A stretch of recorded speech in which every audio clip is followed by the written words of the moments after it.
Frank Warren is now moving over to the Zone. Well, not now, April of next year.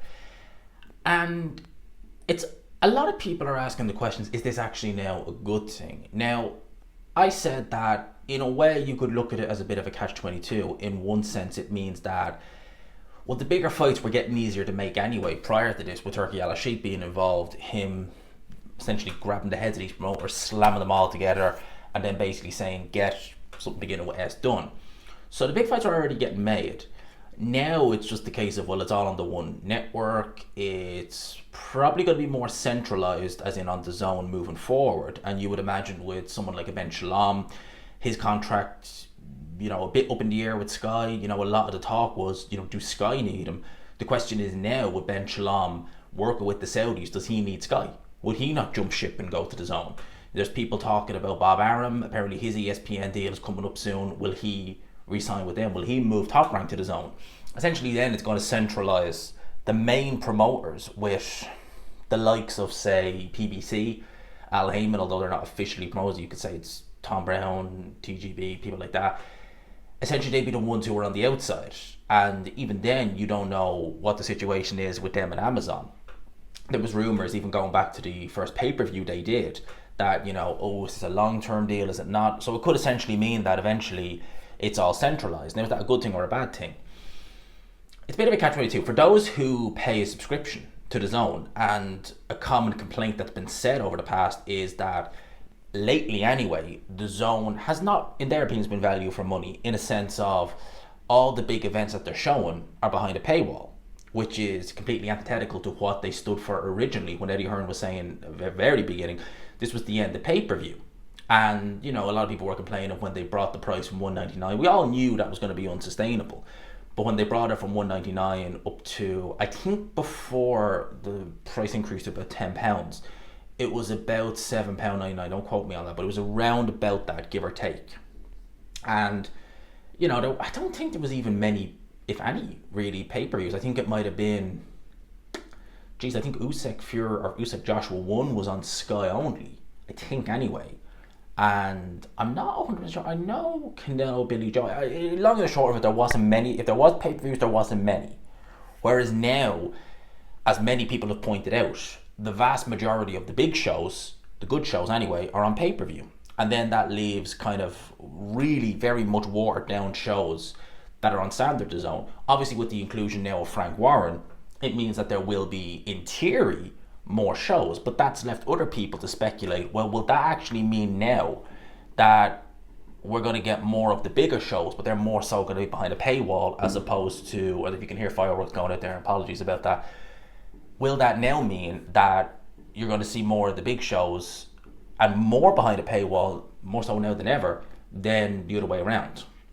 I was also watching Joe Stunner's video on this, and it was actually a very interesting video. He was talking about journalists like Simon Jordan, who, me and Joe Stunner Boxer, we are never, ever, for the most part, going to agree with Simon Jordan, but even a broken clock is right twice a day.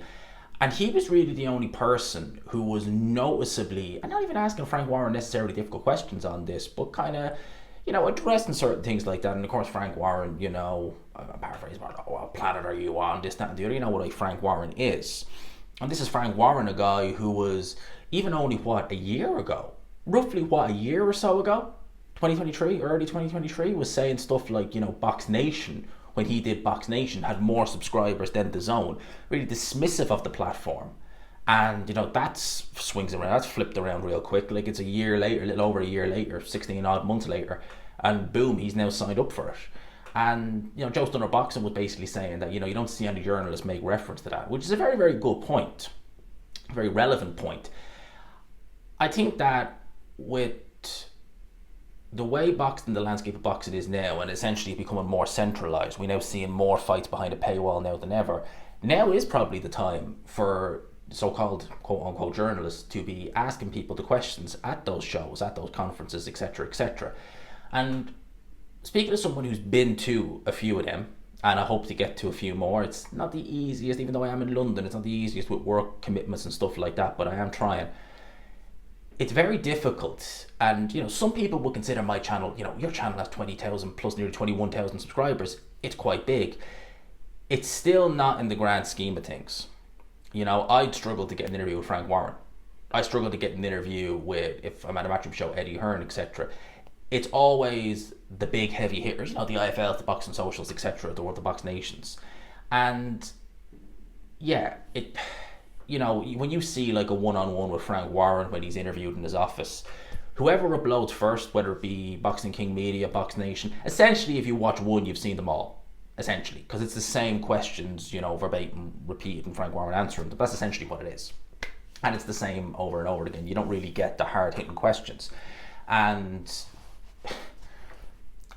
it's very difficult.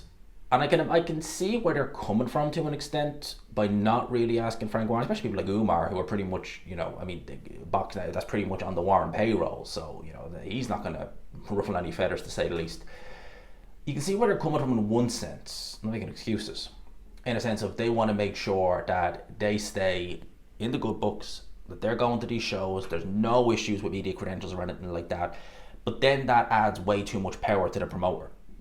It adds an unnecessary amount of power to the promoter in a sense of you've completely watered down and you've completely kind of, how would I describe it? Ruined, for want of a better word there, the whole concept of journalism. You know, and I know people like Coogan are very selective about whether they are a journalist or whether they aren't. Again, apologies about the fireworks. Halloween was last week.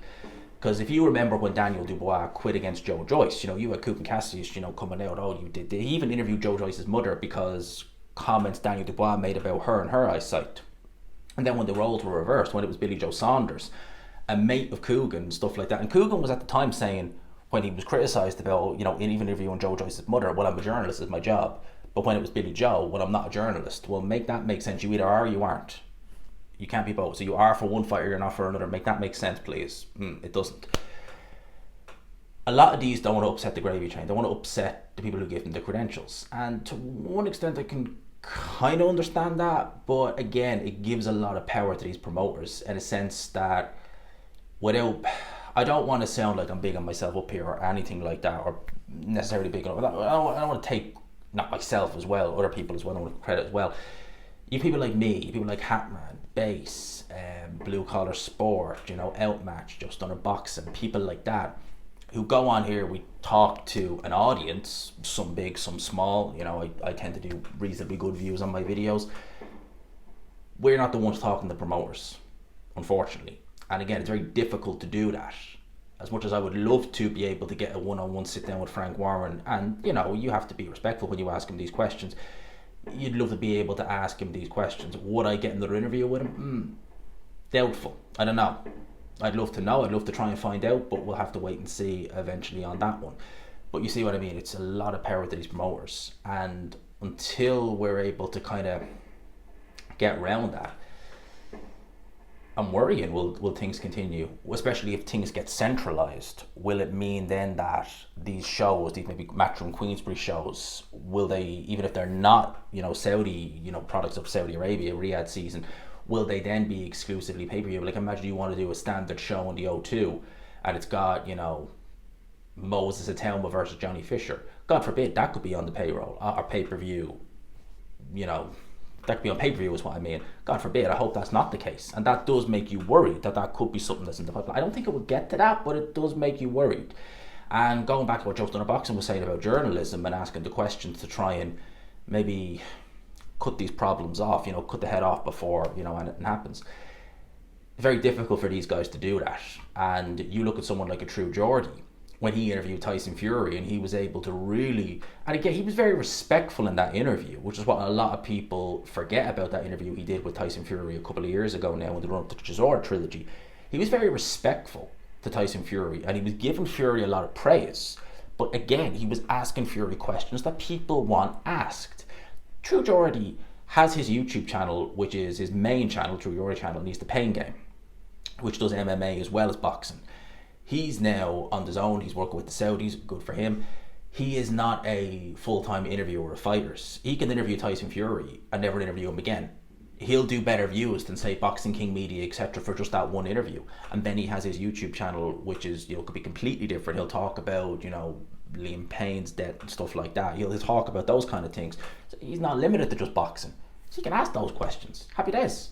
And again, I thought the interview he did with Fury was very good. He was very respectful, and Tyson Fury threw his toys out of the pram, which is what you'd see more of. And but of course, he turned around at the end. You'll never get an interview with me again. And that's what a lot of these journalists are afraid of. The bigger ones like TalkSport can get away with it, but they're very selective about questions they ask. You know, it's very rare. Like Simon Jordan will, you know, go in on Eddie Hearn.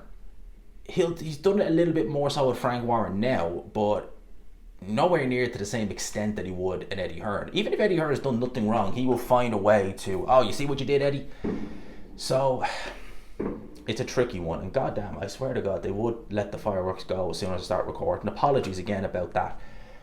But I understand people saying that as much as this could be a good thing in a sense of, you know, it's centralising boxing to an extent, which means then the fights are a bit easier to make.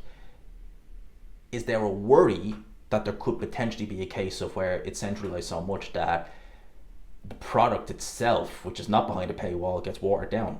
And again, we've nobody asking the questions to say, well, this is what we fear, is this what's going to happen? I hope I made sense in this video. I hope I haven't been rambling, because I ended up going on a bit longer than I planned, so apologies about that. But let me know your thoughts on everything I talked about in this video. Smash the like button if you could, hit subscribe, hit the mic there. If you haven't already, I'll leave it there, people. Peace.